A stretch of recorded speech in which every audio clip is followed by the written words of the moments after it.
बिस्मिल्लाहिर्रहमानिर्रहीम। आज हम opinion of third person relevant study करेंगे। कमरुल शाह आज का ये टॉपिक है। 59 से 65 तक ये डील करता है। अगर हम देखेंगे तो एडमिनिस्ट्रेशन ऑफ जस्टिस के लिए, इंसाफ की फ्राहमी के लिए हर वे अडॉप्ट करना चाहिए कोर्ट को। तो जब भी किसी कोर्ट में केस आता है तो उसमें ब्यूटीज होती हैं। इन ब्यूटीज को क्लियर करने के लिए मैक्सिमम कोर्ट जो है वो क्या है, वेज अडॉप्ट करती है। जब बंदों को नहीं पता, जो कोर्ट के अंदर खड़े हैं, किसी बात के बारे में जज को भी नहीं पता, तो वो किसी थर्ड बंदे से राय ले ले, तो उस थर्ड बंदे की जो राय जो है उसके मुताबिक ये आर्टिकल 59 से 65 तक डील करता है कि ये जो ओपिनियन ऑफ थर्ड पर्सन है वो क्या है, रेलिवेंट है। अब ये राय दो बंदों की हो सकती है, एक एक्सपर्ट की राय और एक उस बंदे की राय जो कि एक्सपर्ट नहीं है। इसमें पहले हम एक्सपर्ट की राय के बारे में पढ़ते हैं। आर्टिकल 59 जो है ओपिनियन ऑफ एक्सपर्ट के बारे में बात करता है कि किसी भी एक्सपर्ट बंदे की ओपिनियन। इसमें एक्सपर्ट की ओपिनियन में पहले फॉरेन लॉ में जो एक्सपर्ट है, जो फॉरेन लॉ का स्पेशली स्किल्ड है, फॉरेन लॉ में वकील होते हैं जो फॉरेन लॉ को प्रॉपर जानते हैं, तो उस बंदे की फॉरेन लॉ के बारे में ओपिनियन जो है वो क्या है, रेलिवेंट है। जो बंदा साइंस को जानता है, साइंस में एक्सपर्ट है, किसी भी शोबे की जो साइंस का है उसमें एक्सपर्ट है, तो उसकी क्या है, जो ओपिनियन है वो अकॉर्डिंग टू आर्टिकल 59 क्या है, रेलिवेंट है। आर्ट्स का जो एक्सपर्ट है, जब आर्ट्स के एक्सपर्ट से जब किसी राय की जरूरत होती है कोर्ट को, तो उसकी जो ओपिनियन है वो आगे जो देता है वो क्या है, रेलिवेंट है। और हैंड राइटिंग के हवाले से जब कोई जो बंदा एक्सपर्ट है तो वो हैंड राइटिंग जो है उनको पता चलाता है कि ये फलां बंदे की हैंड राइटिंग है, तो वो एक्सपर्ट की ओपिनियन जो उस हैंड राइटिंग के बारे में है वो क्या है, रेलिवेंट है। और ये फिंगर इंप्रेशन, ठीक है, ये फिंगर इंप्रेशन है। किसी पेज पे आपने लगाया, डिस्प्यूट आ गया कि ये फलां बंदे का फिंगर इंप्रेशन नहीं है, तो वो क्या कोर्ट क्या कहती है कि एक्सपर्ट से राय ले ले, तो उधर भेज देती है। वो बंदा, वो जो एक्सपर्ट है वो फिंगर इंप्रेशन उस बंदे का आपस में कंपेयर करवाता है और उसकी जो ओपिनियन होती है उस फिंगर के बारे इंप्रेशन के बारे में वो क्या है, रेलिवेंट है। अच्छा, ये अगर कुरान से थोड़ा सा हवाला हम दे देते हैं तो बात करता है कि फसलू अहला ज़िक्रानी इन कुंतुम लतअलमून। ये सूरतुन नाल जो है इसकी 43 आयत है। तो इसका जो मतलब है वो ये है कि अगर तुमको इल्म नहीं तो दूसरे अहले इल्म से पूछ लो। अब कोर्ट को नहीं पता, दूसरे बंदे को नहीं पता, तो जो कोई दूसरा अहले इल्म है, जो कोई दूसरा जानने वाला है, उससे क्या है, पूछ ले, पता कर ले, इसमें कोई बुराई नहीं है, कुरान हमें बताता है।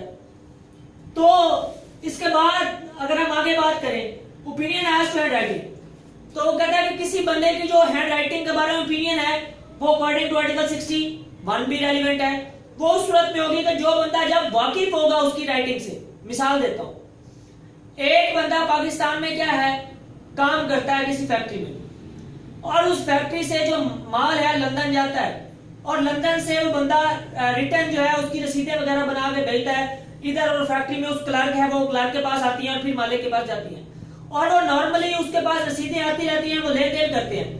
तो उसकी राइटिंग को वो जानता है कि हाँ जी ये फलाना लंदन में जो बंदा बैठा है ना उसी की ये राइटिंग है, तो वो वाकिफ है उसकी राइटिंग से।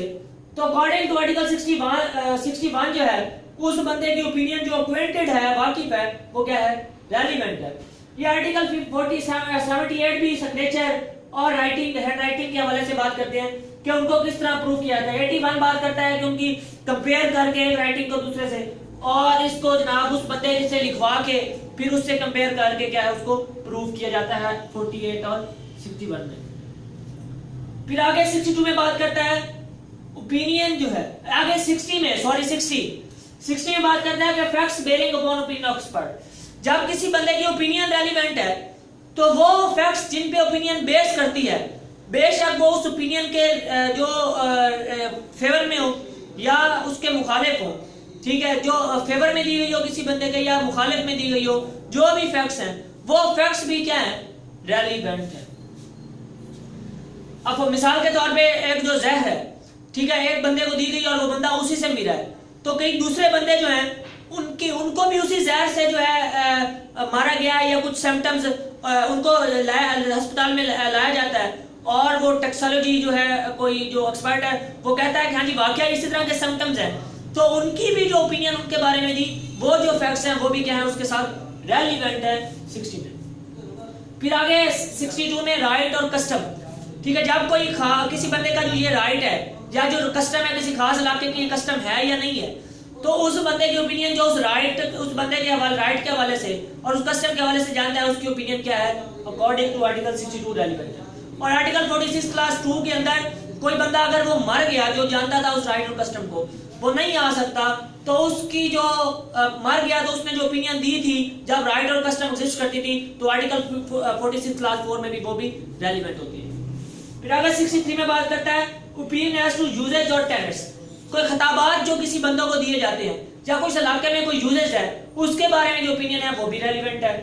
कोई जो किसी भी गवर्नमेंट का जो कॉन्स्टिट्यूशन है, जो कोई रिलीजियस फाउंडेशन की गवर्नमेंट है, उसके जो कॉन्स्टिट्यूशन है जो रिलीजियस फाउंडेशन का, उसके बारे में ओपिनियन रेलिवेंट है। कोई जनाब वर्ड्स और टर्म्स जो किसी पार्टिकुलर डिस्ट्रिक्ट में यूज होते हैं, पश्तो कोई बंदा किसी खास इलाके में बोला था, मियां वाली में मियां वाली बोली जाती है। ठीक है, इधर मुल्तान वाली साइड पे कोई जनाब ये कोई दूसरी बोली जाती है, और उसके बाद अगर सिंध में सिंधी, तो वो खास डिस्ट्रिक्ट में जो बोली जाती है, किसी बंदे को जो उस बोली को, उस वर्ड्स को, उस टर्म्स को जानता है, उसकी ओपिनियन रेलिवेंट। फिर कोई भी बंदा जो कि स्पेशल नॉलेज रखता है किसी भी पार्टिकुलर फैक्ट के हवाले से, उसकी भी जो ओपिनियन है वो भी क्या है रेलिवेंट है। और आर्टिकल 122 कहता है कि जो स्पेशल मींस ऑफ नॉलेज रखता है, जो पार्टिकुलर नॉलेज रखता है, ठीक है, उस पे ही बर्डन ऑफ प्रूफ होगा कि वो प्रूव करे। मिसाल के तौर पे आर्टिकल 122 के नीचे मिसाल दी गई है कि एक बंदा जनाब ट्रेन में सवार हो जाता है बगैर टिकट, टीटी आता है उसको चेक करता है, उसके पास टिकट नहीं होती, वो कहता है कि मेरे पास टिकट थी, मेरे जेब में थी, तो बताएगा कि कैसे ली, किधर ली, तो वो उसी को नॉलेज है, उसे पता है, तो उसकी उस पे बर्डन ऑफ प्रूफ होगा कि वो प्रूव करे। ठीक है आर्टिकल। तो इसी तरह जो स्पेशल मींस ऑफ नॉलेज है किसी बंदे का, उसके हवाले से जो ओपिनियन है वो भी क्या है रेलिवेंट है। उसके बाद ओपिनियन एज टू रिलेशनशिप 64 में बात करता है कि ये जो बंदे हैं मियां बीवी हैं, ये बहन भाई हैं, ये बच्चा एक बंदे ने अडॉप्ट किया, ये उसका अडॉप्टेड सन है, वाकई उसका सन है या नहीं है, तो उसके जो हवाले से ओपिनियन जो है वो क्या है 64 में रिलेशनशिप के हवाले से वो रेलिवेंट है। मिसाल के तौर पे एक बच्चा जो है किसी बंदे ने अडॉप्ट किया, वो बंदा मर गया, तो अडॉप्टेड सन ने आगे केस कर दिया कि ये मेरी जमीन है, तो दूसरे उसके रिश्तेदार खड़े हो गए ये इसका बच्चा ही नहीं है, तो उसके जो इलाके में जो बंदे हैं उनकी जो ओपिनियन है वो कहते हैं कि हाँ जी इसी का अडॉप्टेड सन है, अडॉप्ट किया था, ये राइट रखता है जमीन में, तो उनकी जो ओपिनियन है अकॉर्डिंग रिलेशनशिप के हवाले से इनका ये ताल्लुक है वो 64 में रेलिवेंट है। फिर आगे 65 में बात करता है कि grounds on which opinion, grounds of opinion relevant. वो कहता है जब ओपिनियन रेलिवेंट है तो उस ओपिनियन की जो वजूहात हैं, जो ग्राउंड्स हैं जिन पे ओपिनियन दी गई, वो भी क्या है बयान करना जरूरी है, वो भी रेलिवेंट है। तो जब कोई एक्सपर्ट वो ग्राउंड्स बताएगा तो उसी तरह उस पर जरा भी की जा सकती है, एक एक्सपर्ट पे क्रॉस एग्जामिन भी की जा सकती है। उसके बाद एविडेंशियल वैल्यू क्या है इसकी, क्या एविडेंशियल वैल्यू है 1982 पीसीआरएल 758। वो कहता है कि ये जो ओपिनियन ऑफ एक्सपर्ट है इसके लिए करैबोरेशन बहुत जरूरी है, तईदी शहादत बहुत जरूरी है। एवं इसको थर्ड की सादा ओपिनियन को बेस ऑफ कन्विक्शन कैपिटल नहीं बनाया जा सकता, इसके लिए तईदी शहादत का होना बहुत जरूरी है, उसके बाद ये वैल्यूएबल होगी। ये इसमें इस केस लॉ में ये बात करते हैं। तो आज जो हमने ओपिनियन ऑफ थर्ड पर्सन पढ़ा, तो इसमें 1659 में हमने पढ़ा कि कोई बंदा जो स्पेशली स्किल्ड है, ठीक है, कोई फिंगर इंप्रेशन साइंस आर्ट्स उसमें, तो उसकी ओपिनियन रेलिवेंट है, और उसके जो फैक्ट्स हैं जो उस ओपिनियन पे बेस करते हैं वो भी रेलिवेंट है। फिर आगे कोई हैंड राइटिंग की किसी बारे में कोई बंदा जो वाकिफ है उस हैंड राइटिंग से, उसकी ओपिनियन रेलिवेंट है। और फिर उसके बाद राइट और कस्टम के हवाले से जो बंदा जानता है उसकी ओपिनियन रेलिवेंट है। फिर आगे ओपिनियन जो है यूजेज स्टैंडर्ड्स, रिलीजियस फाउंडेशन के जो कॉन्स्टिट्यूशन, कोई पार्टिकुलर डिस्ट्रिक्ट में जो वर्ड्स टर्म यूज होते हैं, या कोई बंदा जिसको स्पेशल नॉलेज है किसी फैक्ट का, उसकी ओपिनियन रेलिवेंट है। उसके बाद जो रिलेशनशिप किसी बंदे का जो ताल्लुक है उसकी ओपिनियन जो है, लेकिन इसमें बात करता है 64 में जो डिवोर्स एक्ट या 494 और 494 और 495 की जो पीपीसी में कार्रवाई है, उस जो केस है उसमें ये ओपिनियन जो है रिलेशनशिप की बेस नहीं करती। उसके बाद ग्राउंड जिन पे ओपिनियन बेस की जाती है वो ग्राउंड भी रेलिवेंट है और एविडेंशियल वैल्यू हमने पढ़ा। ठीक है, इसमें लेक्चर इसको मजीद जो है वीडियो को लाइक कर लें और चैनल को सब्सक्राइब कर लें और बेल आइकन पे जरूर टच करें और नीचे दी गई प्लेस में जरूर कमेंट करें। दुआ में याद रखें। अल्लाह हाफिज।